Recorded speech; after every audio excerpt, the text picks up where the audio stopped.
people in here. I'm gonna wear masks. I told Danny I'd wear the mask in crowded areas. Airport, airplane, and crowded areas. And with like a I won't tell. I won't tell her neither one.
wrote the following: every man, every woman carries in heart and mind an image of an ideal place, the right place, the one true home, known or unknown, actual or visionary.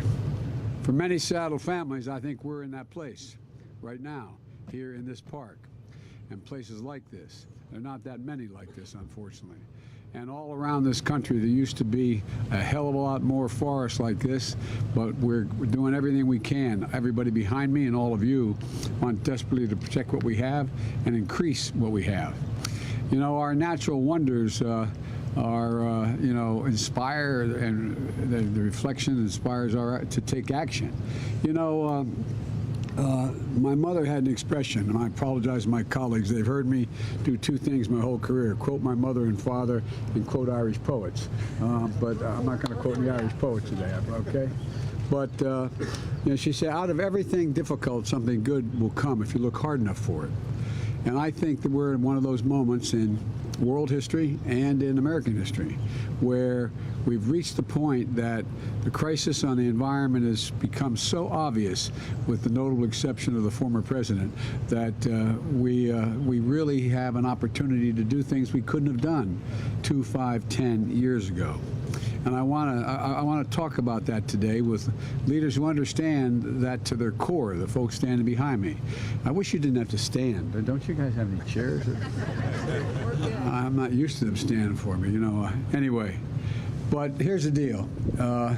As I said, Governor Inslee is the climate governor. I've gone to him throughout asking him for advice and counsel. And thanks for welcoming me back to Washington State, Gov, and to Mayor Harrell. The passport to the city is very much appreciated. I hope I don't do anything to have it revoked. And Congressman Smith, thank you for your commitment to the environment, including helping our armed forces transition to clean energy technologies. One of the things I've found out as the President of the United States, I get to spend a lot of that money. I get to decide where, no, I'm not joking. And we're going to completely, we're going to start the process where every vehicle in the United States military, every vehicle is going to be climate friendly. Every vehicle. We're going to have no, I mean it. We're spending billions of dollars to do it. And it's going to matter. It matters. In my view, this crisis, as I said, is a genuine opportunity. An opportunity to do things we wanted to do, and only now have become so apparent. On this day, 52 years ago, millions of Americans of every age and background rallied together on Earth Day. The guy I worked with as a young senator back in those days was a guy named Gaylord Nelson from Wisconsin. And the guy who helped organize Earth Day was a guy who from Delaware worked for me as well, and Mike McCabe. And they had a vision for a healthier, more prosperous America. And over time, they delivered. Cleaner water, proof that sustainable environment can mean a stronger economy. And one of the things I'm proudest of in our administration, before I went into detail with my quote, green agenda, I got all the unions together. Literally got all the unions together. Bigger said the unions view it as against their interest. And starting with the IBEW electric workers, they endorsed it. And every union has stepped up because they figured it out.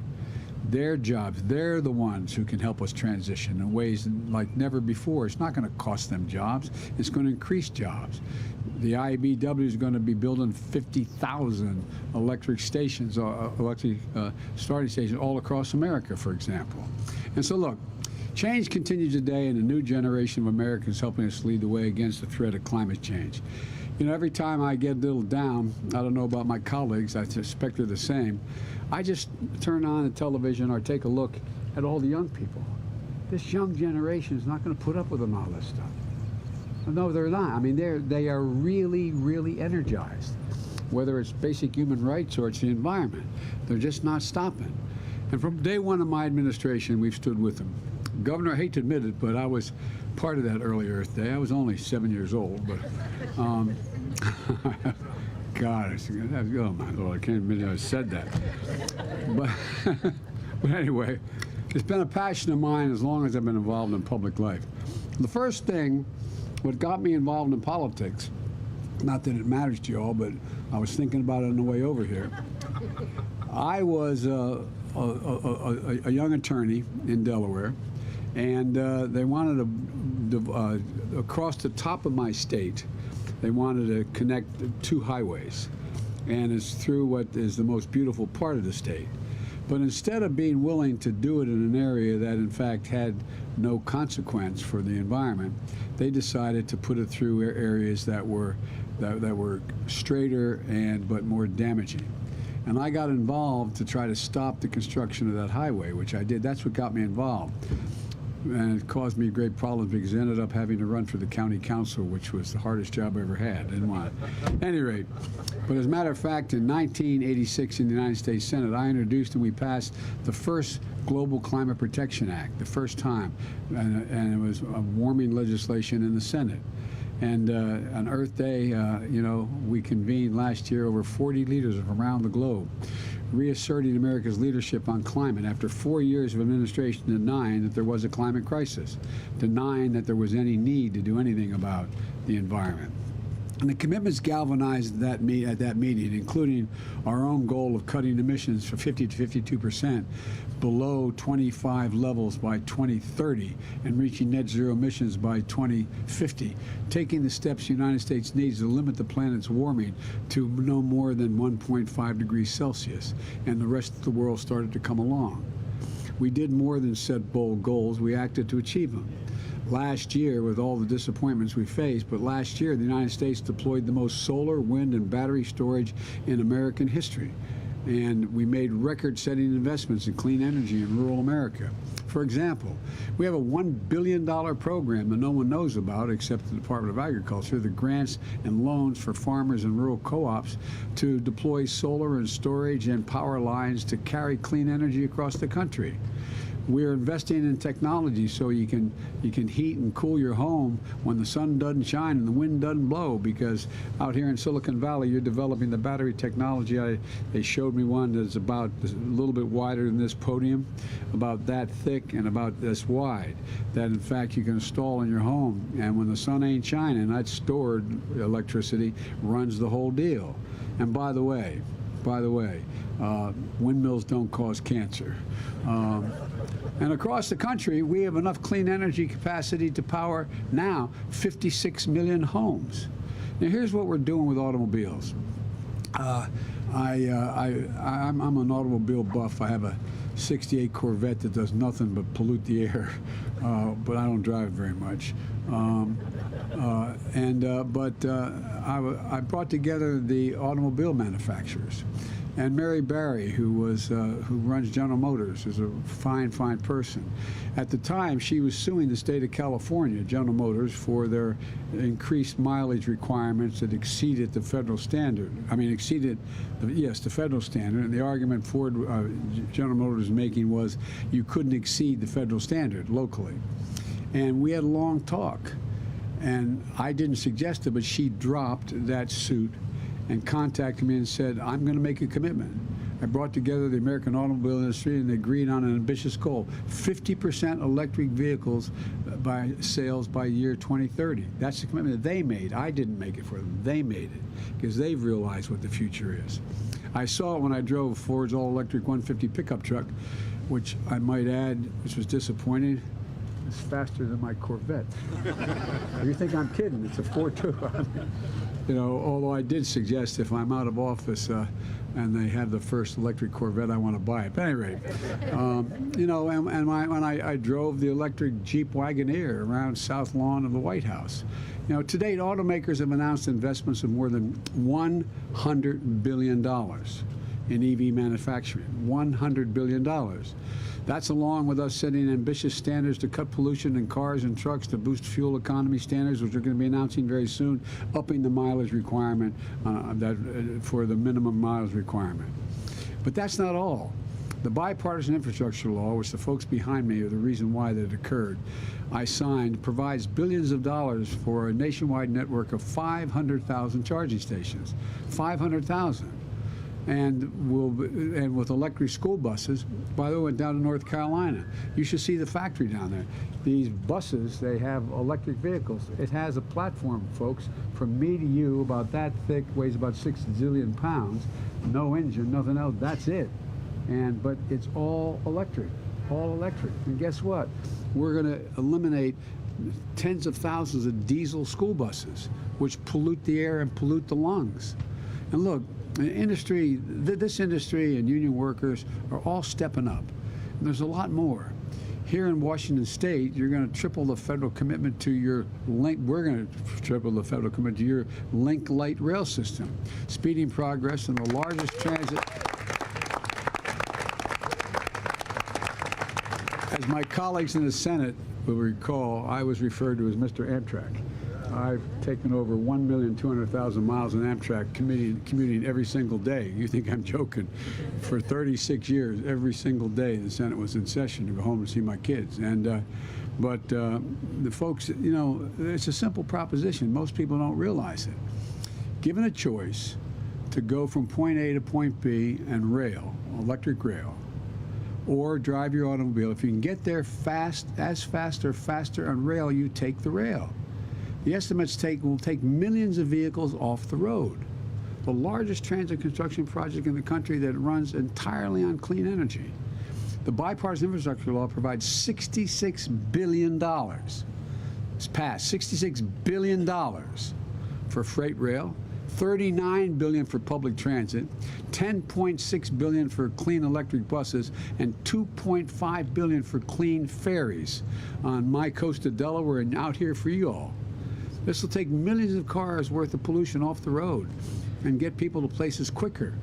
You know, look, I think one Amtrak train carries as many passengers, I know the statistics, as 6 lanes of a major interstate highway. That's how many passengers it carries. Look, it matters. We saw new standards. We set new standards. We slashed methane and brought over 100 nations together when I was at the big meeting we had in Europe. 100 nations around the globe. And I got them to, there's 2 things I was able to accomplish. One, I got a pledge from, I think it was 144 of them, that they would eliminate methane and do the same thing we're doing to keep it. It's the most damaging of all the pollutants that are going up. We also set new standards for super polluting HFC emissions. Remember the big fight we had? I know because when I almost lost an election because the DuPont company makes the, long story, anyway. But look, we set new standards for cleaner cement. You say, what the hell are you talking about, Joe? This is probably the only audience to understand cleaner cement. Cement is an incredible pollutant. An incredible pollutant. And it matters because cement's responsible for 8% of the global climate emissions. Cement. I got to admit to you, as long as I've been involved in this, until 2 years ago, I didn't know that. And we're delivering across the country. Lots of folks have promised it, but my administration is actually delivering and revitalizing communities across Appalachia. Look, folks, I come from Scranton, Pennsylvania, where I was raised. The reason I got to Delaware is coal died. My dad was not in the coal mines, he was in sales, but the whole economy died. And, you know, you can understand why in places like West Virginia and southeastern Pennsylvania, and why people were worried about doing away with coal. You know, but it's their jobs. They don't know what they're going to do. But guess what? In the bipartisan infrastructure bill, the law is going to help us cap and seal abandoned mines. There's thousands of abandoned mines. Cap and seal them. They're no longer going to seep pollution into the air or the water. The law is putting abandoned mine workers to work at the same salary that were digging the mines in the first place. There's several thousand of these wells that have to be capped. And they have to harvest the energy, and they're going to get paid. So we've provided alternatives. They're manufacturing and installing solar panels where they once dug for coal. Look, out here in the West, we're repowering retired power plants and clean hydrogen and advanced nuclear, making them economic hubs again. And in the heartland, in the fields that feed our country, we're planting cover crops to pull carbon out of the air and out of the atmosphere. You know, they're becoming carbon sinks. Look, across the country, we set the first ever national conservation goal and protected more land and water than any other administration and record in our first year because we can do it. And now the farmers are beginning to realize if I put things in conservation, I get paid for putting cover crops down that absorb carbon. It makes sense to me. It keeps the land open and it makes the environment much better. And they get paid for it, and they should get paid for it. It's their land. We're protecting natural wonders and cultural treasures, national monuments. I remember a little girl came up to me with her, I don't know how it happened, but I was walking outside, and a woman came up with her little girl and she said, Mr. President, please protect Bears Ears. I said, I beg your pardon, honey? She said, please protect Bears Ears. I said, Bears Ears? She said yes, and I knew what Bears Ears was because I've tried to take my kids to almost every national park. And I said, okay, honey. She said, promise me, promise me. And we did. Bears Ears, forests like this August forest. And by the way, we got some of the conservative Republicans to support it in their state. We got some support for it. And now we're working to restore the salmon runs here in the Northwest. Look, we're putting America on the cutting edge. We've approved the first commercial-scale offshore wind project in federal waters, which has already broken ground, with U.S. workers and U.S. Steel going to be building these facilities. By the way, I was up in Colorado and looking at the facilities we have there. You know, we now have windmills that the blades in those windmills 102 yards long. Hear me? 102 yards long. They can be placed way out in the ocean. And, you know, and by the way, I made it clear to my friends up in Nantucket in that area, I don't want to hear any more about you don't like looking at them. They're pretty. But seriously, it's incredible the breakthroughs that they're making. Once you tell a nation that we can do this, go do it. It's amazing what happens. It's amazing what happens. We've launched the first ever commercial flight powered by 100% sustainable aviation fuel. Lifted off with fuel grown here in America. Grown in America. We set the first net zero commitments for U.S. steel companies. And now we're rewarded for clean production through our first ever international carbon-based trade deal, which makes clean American steel cheaper to buy than dirty steel from other countries. And we're making it clear to the rest of the world that's what we're going to do.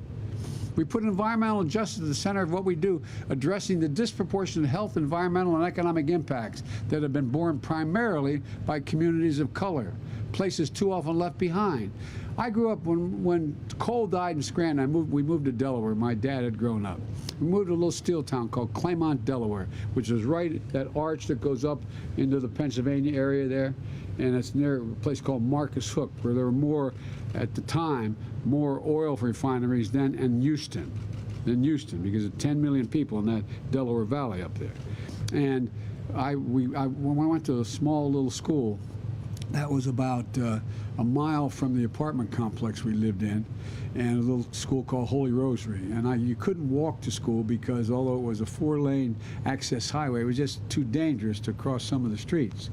And my mother would get in and when it came spring, it came the fall, this is the God's truth, and you'd get in the car and there's a little frost on the window, turn on the windshield wiper, there'd be an oil slick. Not a joke.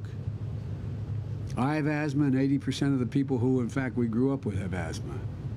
That's what you call a fence line community. I understand what it's like. We only lived there. I went to school there for 12 years, but I didn't live there that whole time.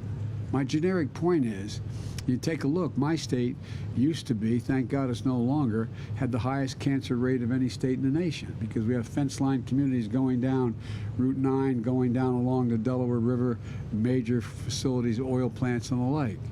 And the people that get hurt are the people who live on the other side of those fences. I made a commitment.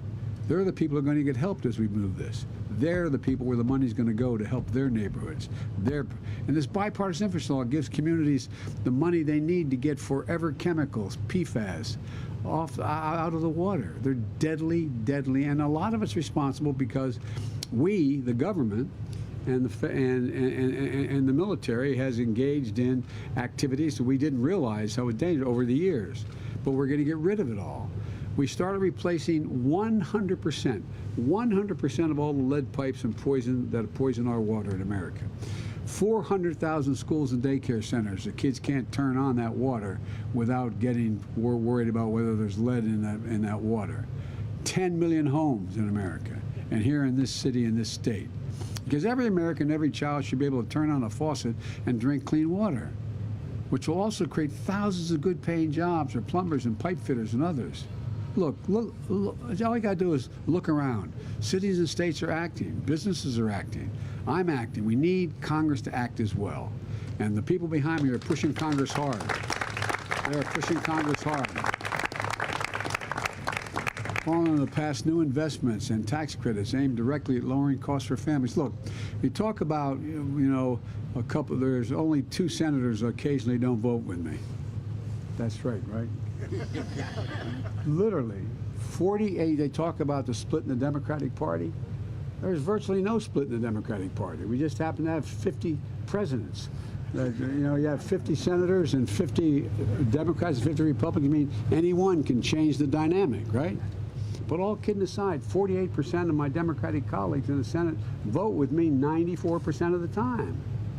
So it's not like we have a split, but we have virtually no Republicans. There's some. We get up to as many as 7 or 8 will vote. This ain't your father's Republican Party. Not a joke. All you got to do is look what is being played this morning about the tape that was released. Anyway, but all kidding aside, this is a MAGA party now. It's, you got the senator from Texas and others. These guys are a different breed of cat. They're not like what I served with for so many years. And the people who know better are afraid to act correctly because they know they'll be primaried. I've had, I won't mention any of them, I promised I never would and I won't, but up to 6 come to me and say, Joe, I want to be with you on such and such, but I can't. I'll be primaried. I'll lose my race. I'll lose my race.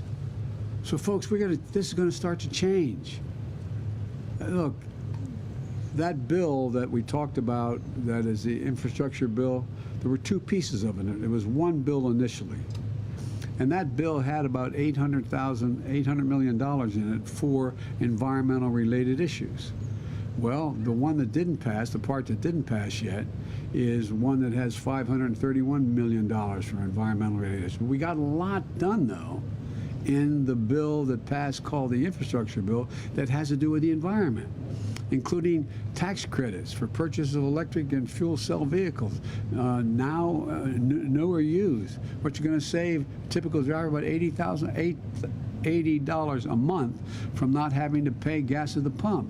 Tax credits for folks to buy solar panels and heat pumps and more efficient windows, saving each an average of $500 a year to do this. Just making your home tighter so you don't leak the heat and leak the air conditioning when you're going out. And my pen's ready. My pen's ready to sign. I'm anxious to sign these. Get some of these bills to my desk. And we can't forget.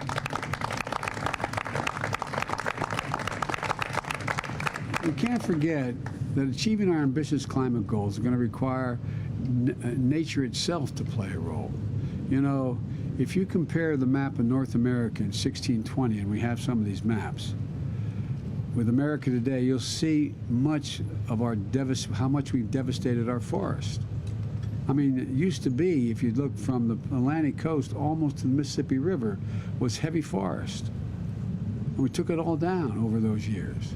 That's why today I'm signing an executive order to conserve our forests that do so much to protect us. Our forests are our planet's lungs.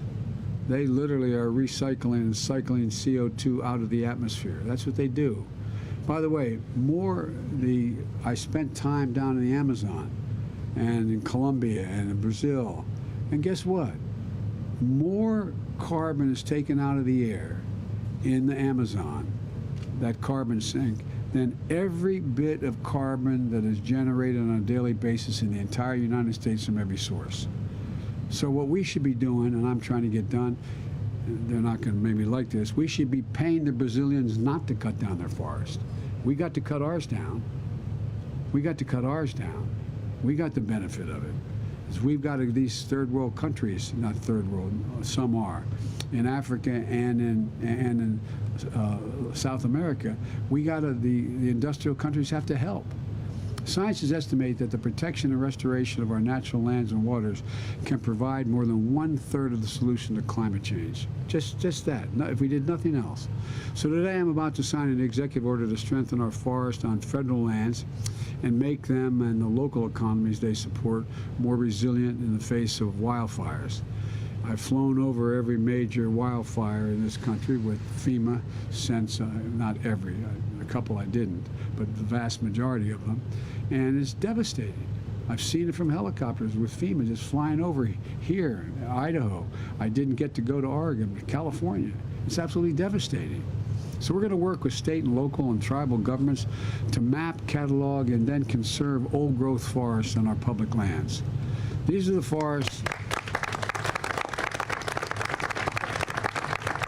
We're going to do this. These are the forests that store, sequester incredible amounts of carbon and help us fight climate change. The forests that are home to majestic trees like the ones here in this park's magnificent forest. You know, the executive order I'm going to sign is going to make good on the international forest protection commitments from the proposal I made in Scotland at Glasgow 26. I got 140 countries to sign up and say that together we represent 90% of the world's forest. And this includes our own effort to crack down on trafficking of illegal logged wood and products like the ones illegally deforesting areas around the world. In addition to that, I put in the bipartisan infrastructure bill that we're going to plant 1.2 billion trees. 1.2 billion trees across this country to begin the vital work of reforesting America. It makes sense, and it also makes a big difference, including in our cities and on our city streets. The executive order also recognizes that when it comes to protecting our communities from floods and storms, nature can help us as well. For example, when it comes to stopping flooding, sometimes a wetland is more effective than a seawall. I live along a state where it's only average 3 feet above sea level, the state of Delaware, the Delaware River, the Delaware Bay, and the Atlantic Ocean. Well, you saw what happened, by the way, down in the Gulf. You saw what happened in Louisiana when they had that. You know, it matters whether or not there's a wetlands. They're significantly more consequential than seawalls. In order to help bring more of those nature-based solutions into our planning, we have to move quickly. And with this executive order on Earth Day, we're also showing this moment of maximum threat and urgency can also be a moment of enormous hope and enormous opportunity. You know, that we carry in heart and mind the image of the ideal place, the right place, the one true home, known or unknown, actually visionary. I know you all feel it. You wouldn't be sitting here in cold with your coats not on if you didn't. So I'm not going to sign this executive order, and I think we're going to I just think this is the beginning of a new day. We're going to just have to overtake the opposition on this. I really mean it. So thank you all for being here. I'm going to sign this executive order.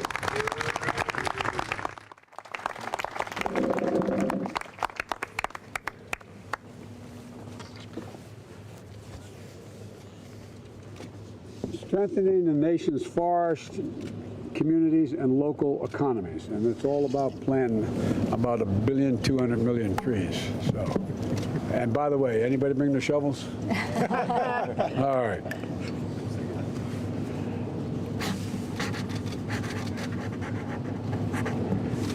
Is this a state park or is this a city park? City park. Mr. Mayor, Yes, sir. On tribal land. let me give you. Right here, right here. It's right behind Thank you. There you go. All right. Nice job. Thank you. And by the way, you notice who runs the Department of Interior now. Yeah. There you go. All right. All right. Thanks. Thank you, Mr. President. Thank you very much. So great to see you at the next event. Well, yeah, but I tell you what, I'm excited about it. Oh.